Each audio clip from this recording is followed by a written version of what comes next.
السلام علیکم ورحمۃ اللہ وبرکاتہ۔ بسم اللہ الرحمن الرحیم۔ سامعین، بہت سارے وظیفے، بہت ساری دعائیں احادیث میں وارد ہوئی ہیں،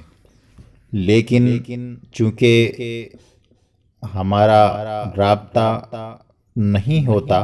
ان لوگوں سے جو اہل علم ہیں، اس لیے ہماری ناواقفیت کی وجہ سے ہم بہت ساری ایسی چیزوں سے محروم ہو جاتے ہیں جس کا جاننا ہر انسان کے لیے، ہر مسلمان کے لیے ضروری ہے۔ آپ بخوبی جانتے ہیں کہ ایک طب ہوتی ہے، اور طب جسمانی جس کو کہتے ہیں، اس میں جسم کی صحت کے اور اس کی بیماریوں کے تعلق سے علم اس کے اندر رکھا جاتا ہے اور اس کے اندر دیا جاتا ہے، اور اسی طریقے سے اسی سلسلے میں ادویہ کے ذریعے سے علاج کیا جاتا ہے۔ ایک ہے روحانی طب، یعنی جس میں دعاؤں کے ذریعے سے، وظائف کے ذریعے سے اللہ سے مدد طلب کرتے ہوئے اس میں ایک علاج کا ایک طریقہ ہے۔ ناظرین، اگر میں یوں کہوں کہ یہ علاج یا اس کا یہ طریقہ جو روحانی اعتبار سے کیا جاتا ہے، اگر اس کو صحیح طریقے سے احادیث کی روشنی میں اور احادیث کے نبوی کی روشنی میں اگر اس کو انجام دیا جائے اور اس پر عمل کیا جائے، تو پھر کوئی بیماری، کوئی آزاری، کوئی کسی طرح کا کوئی خطرہ ہرگز نہیں رہتا، کیونکہ جناب رسول اللہ صلی اللہ علیہ وسلم نے جو چیز اپنی زبان مبارک سے ایک بار ارشاد فرما دی اور بیان فرما دی، وہ بالکل مسلم ہے، حقیقت ہے، اس کے اندر کوئی کسی طرح کا کوئی نہ بدلاؤ ہے، نہ بدلاؤ کیا جا سکتا ہے، نہ بدلاؤ ہو سکتا ہے،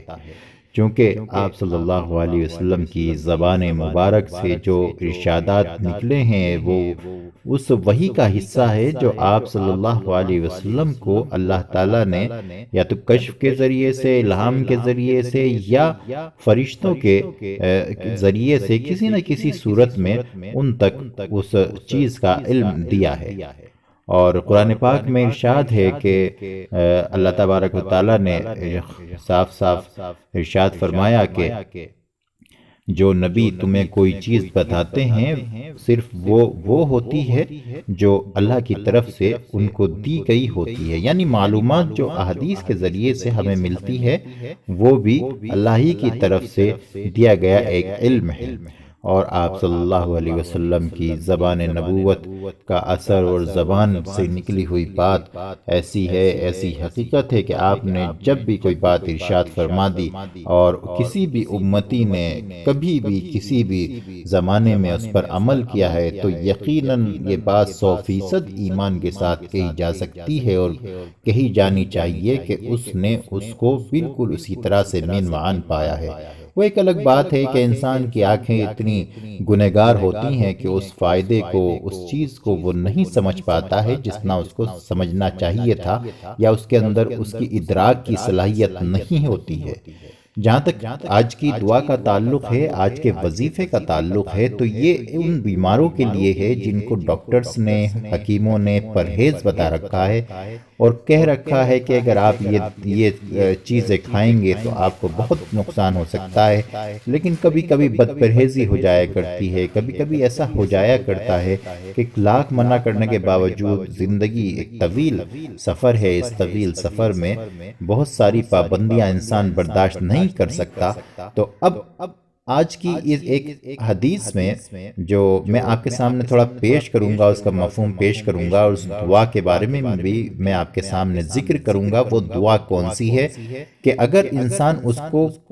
اس ایسے کھانے پر بھی اگر پڑھ لے کہ جس کھانے میں زہر ملا دیا گیا ہو یا زہر ہو، تو وہ زہر بھی اثر نہیں کرتا، اور اگر اس دعا کو صبح اور شام 3 مرتبہ پڑھ لیا جائے تو تمام آسمانی اور زمینی آفتوں سے حفاظت ہوتی ہے۔ اور اگر اس دعا کو کوئی بیمار شخص کھانے سے پہلے پڑھ لے تو کھانا اس کو نقصان نہیں دیتا، یہ حدیث مبارکہ ہے۔ جس شخص نے، اب وہ دعا سن لیجئے کیا ہے، بسم اللہ الذی لا یضر مع اسمہ شیء فی الارض ولا فی السماء وہو السمیع العلیم۔